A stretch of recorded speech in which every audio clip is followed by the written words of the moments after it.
What's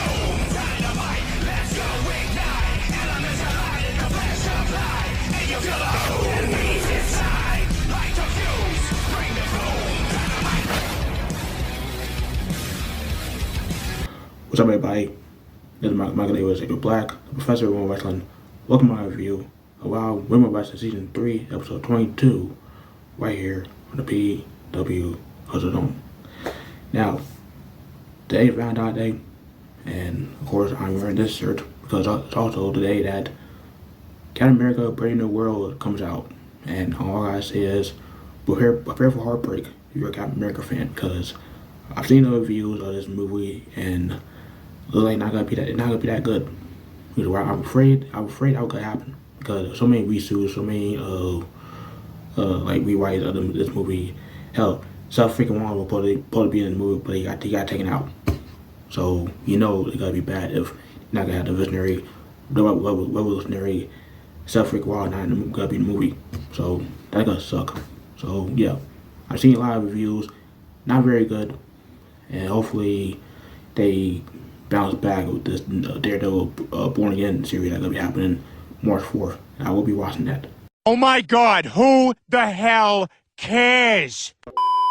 But from Marvel superheroes to Wild superheroes, we gotta talk about the first match of episode 22. This is a match I was looking forward to the most this whole episode. That being Genesis versus Xena Phoenix. Now, right off the bat, this is definitely Xena's best match in a while so far. She did a really good job. She had a really good showing against Genesis, and someone that has been in a while for her entire career, her wrestling career. Genesis you can tell that she's getting better than me. I mean, I know I keep on saying it. I know I sound like a broken record, but it's true. She did a really good job with this match. It's like Xena did a really good job with this match too.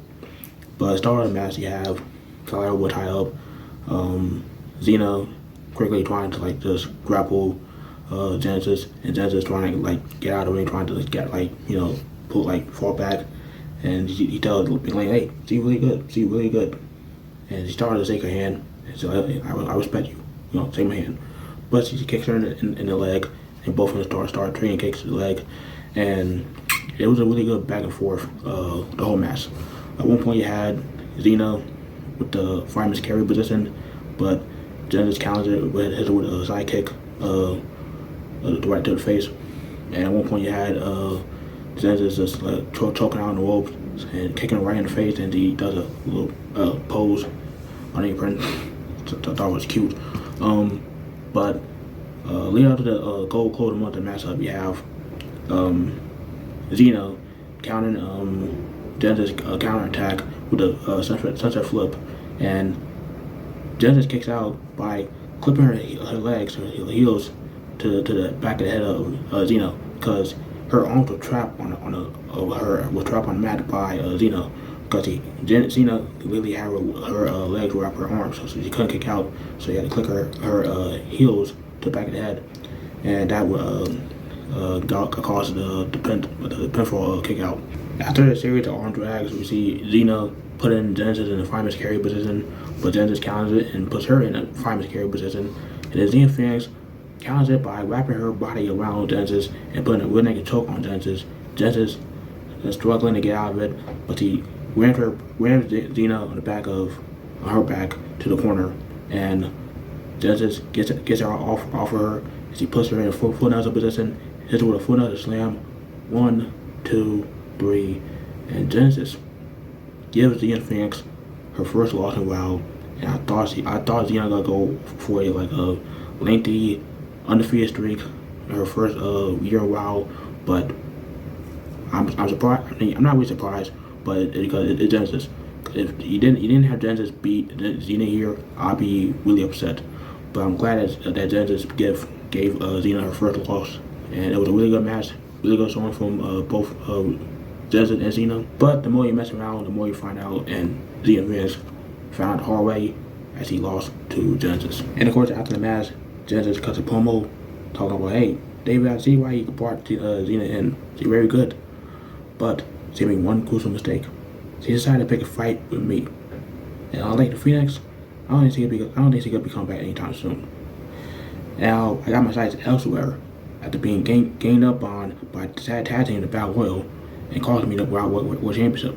But I'm over it. I'm over it. Gladmaster, I'm talking to you. Just know your days are numbered as champion. If you really want to pull yourself to be a champion right here, how you put that belt on the line against me? And bring some more pants with you too. I'm knocking down both of you grades. And so it's safe to say that Genesis is calling out Gladmaster for that World Championship. And sadly, you're probably not going to see that match because WoW has a knack of not doing heel versus heel, babyface versus babyface matches in WoW. It's very rare. So I doubt it's going to happen anytime soon. Hope it does, but I doubt it.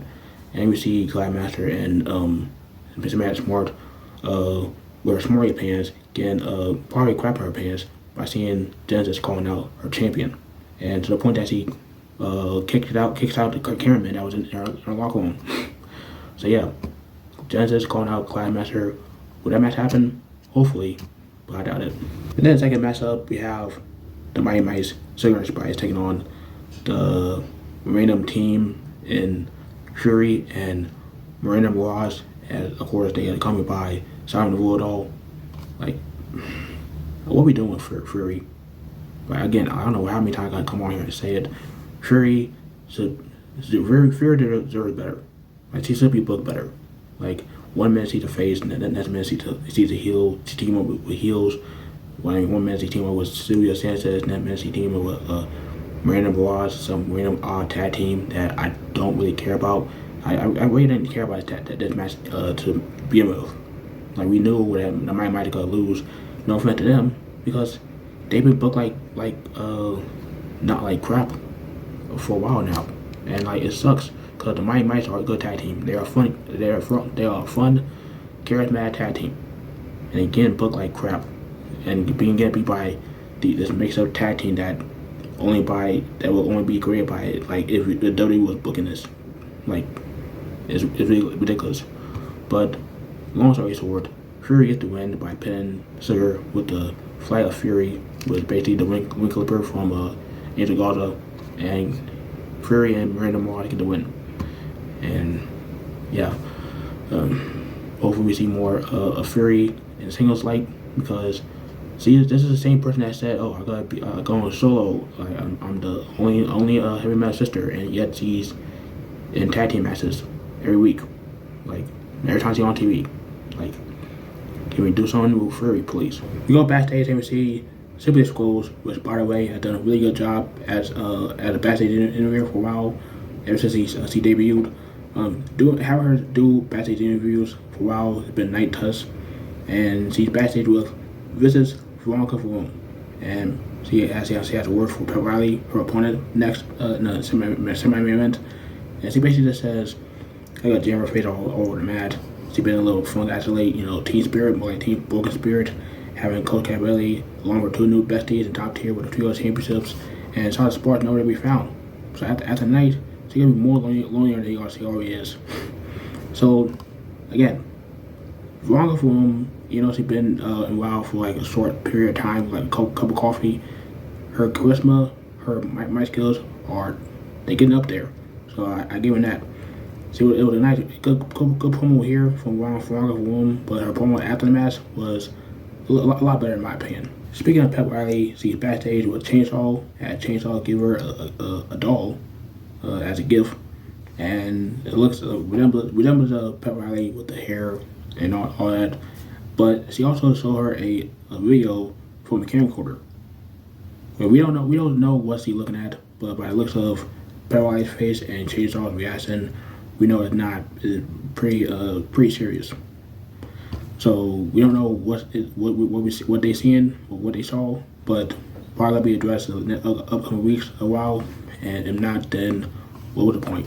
But here we are, semi-main event, Veronica VaRoom, Pat Riley, and all I gotta say about this matchup is I didn't like it. And I don't want to crap on both Veronica and Pep, but they had no chemistry whatsoever in this matchup. And so, like, the concept bosses, the miscommunication, Pat Riley accidentally busting the lip of Veronica VaRoom when she did the headspring elbow to the corner. And you can tell it was heavily edited when Pat Riley went for a cover. and Veronica kicked out, and all of a sudden it was this hard cut, and all of a sudden you see Veronica VaRoom grabbing the hair of Pat Riley, like what happened? Like what they added out? So it was like it was so many bosses and so many miscommunications. It's just like why was this even on TV? But long story short, Veronica VaRoom hits the DDT on Pat Riley. 1, 2, 3, and she gets the win. Busted lip it all, and yeah, at least we got that. At least we got Veronica VaRoom get the win. After the match, she cuts a promo with a busted lip and all. You know, we heard stuff from the peanut gallery on commentary, McLean and Baldy. It was still a good promo nonetheless. She says, now you can see why they call me Vicious Veronica VaRoom. Not just because I'm the fastest, not just because I'm the strongest, because wherever I step in this ring, there's no mercy. When I walk through, there is no mercy. Every single one of you will remember my name. Because I'm Vicious Veronica VaRoom, and I'm New York's finest. And even though this match was bad, I didn't like this match so much, it doesn't mean I hate Veronica VaRoom, doesn't mean I hate Pat Riley. It just means that they need to do better next time, and they need to have better chemistry in the ring. Veronica VaRoom, she still has really good energy, really good charisma. Her mic skills are getting better week by week. Every time she has a promo, so she gotta be fine. Pat Riley, I'm still looking forward to what they doing with her in Change Hall upcoming weeks. She potentially could have a gimmick change, so that might that could be interesting to see. But yeah, I'm not blaming anyone here. I'm not crapping on anyone. I'm just saying this match was not good. I gotta keep it real with you. It was not a good match, but hopefully we see better matches from Pat Riley and Veronica VaRoom in the future. Now time for the main event. Miami Heat versus Chella and Roxxy Fierce. Why they having Chella team with Roxxy Fierce, not how it did, is beyond me. Especially since they seem to be cool still, because they got a team up with Kalaki going to be at the Alliance next episode. So it was just pointless to me. I know they explain it on commentary, but I tend to black out everything they say on commentary, especially when it comes down to stuff that doesn't make sense. That we didn't see it for our very eyes backstage. But anyway, Street Heat trying to get the jump on Roxxy and Chantilly before the match starts, but the Bayfaces got up hand on them, and that leads to Street Heat carrying out of the ring and trying to get a game plan from a Long Star. And throughout the first half of the matchup, you have Roxxy Fierce just throwing around both Lori and Lindsay, giving them body slams and just like throwing around with arm drags.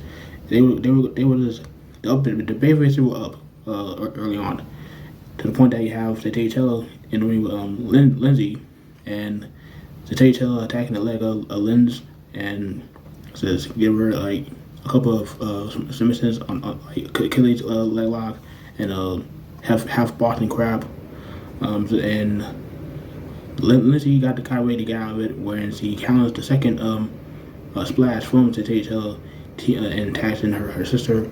They end up getting up in on the Bayfaces. They have Lori hitting the Veda Bomb, not variation of the Veda Bomb, it was actual Veda Bomb. I hate when Nigel says, "Oh, it's a variation of this move. It's a different move." Like it's the actual move. Okay, stop saying it's a variation or it's a twist of fate of sorts. Like it's the actual move.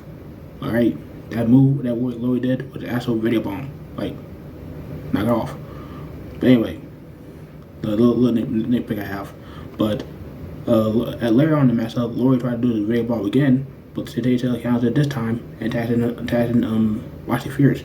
Roxxy Fierce comes in, gets out tag, taking out Lori, taking out Lindsay, and just has this house of fire. But we get the close moment of the matchup.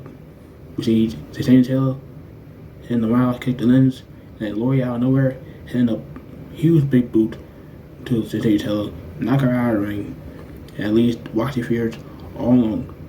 And Lori and Lindsay throw Roxxy Fierce in the corner. Roxxy Fierce throws Lori out over the ring, and Lindsay out of nowhere hits her with a huge clothesline, knock her out. And you know what comes next? Lloyd gets up on top. Lindsay has Washi Fears, and then they hit the Fab Dab. 1, 2, 3, and Sweet Heat gets the win in main event of WoW episode 22 in the season 3. After the match, we see Sweet Heat and Lon Star continue to demand a title shot against Big Red Betty and Jay Jones, a fair one for the tag titles, and still demanded that they've been doing this every time they have a match. They win a match and they grab a microphone and demand a title shot from Big Red Betty and Jay Jones, and they've been doing it the last like 3 or 4 weeks at this point. I don't know why they still have not gotten a title shot, especially since we continue to see Big Red Betty and Jay Jones still fighting against Team Cat Dog for like last like month or so. So like I don't know what they're doing here. But wait a minute, what did I hear? Oh, it's Tormenta and Penazati. They come out and they want to side the tag titles. So we might see a number contender match between Mighty Heat and Tormenta and Penazati. Now keep in mind, Penazati and Tormenta had not beat Mighty Heat. The last 2 times they met, Sweet Heat has pinned Penazati 2 separate occasions. You know, the first time they fought, it should have been a DQ because of, you know, a certain bum constantly attacking Tormenta when the referee was clearly looking at her. But we're not going to talk about that. Get this bum out of here, will you? Just get this bum out of here already, huh? But who knows? Maybe third time's the charm. Maybe we do see Tormenta and Ozzy finally beat Mighty Heat to get an opportunity at the Wild Tag Championships. And again, it may not happen right away because, like I said, beginning of the review is where they do heel versus heels, babyface versus babyface, and WoW. So we don't know when that match is gonna happen, if it ever happens. But I do want to see more tag teams challenge for the Wild Tag Championships, whether it be heels or babyfaces. I'm tired of seeing Animal Instinct challenging for these belts. I mean, for the love of God, stop having them go after that Wild Tag Champions, whoever is the champion, whether it be the Mud Truckers or Big Witch Bourbon. Stop it. I like them and all, but I'm tired of seeing them go after tag titles every chance they get. But we do know there's a picture that has Tormenta and Ozzy with Wild Tag Championships. So it might be like a placeholder. It might be something that, you know, throws off and, you know, have us think that they want the tag titles during the tapings, but we don't know that for sure unless we keep on watching. So I'm interested to see what happens next between Mighty Heat, Tormenta and Ozzy, and the whole tag division, because tomorrow night we gotta see that dog collar match between Animal Instinct and Big Witch Bourbon, and that's gonna be a really good matchup. I hope it is. I mean, my expectations are low because we're not gonna see no blood and not gonna see no gore. Ain't like extreme moments in this matchup, but we all gonna see a pretty fun one nonetheless. So can't wait to see that matchup. Can't wait to see what happens next between Ozzy, Tormenta, and Mighty Heat, and the whole tag title situation. And nonetheless, I'm looking forward to see what happens next in WoW as a whole. And that's my review of WoW Season 3, Episode 22. Let me know down below what you thought of the episode, you seen the episode. If not, they have all the matches uploaded on the YouTube channel, WoW Superheroes, so you miss any of them. So check it out when you can. Hope you guys have a good weekend, a safe and warm Valentine's Day weekend, or President's Day weekend, whatever you want. And yeah, like, comment, subscribe, tap the bell, and take care of yourselves. In the meantime, I'm Mike Davis, Ado Black. I'm out.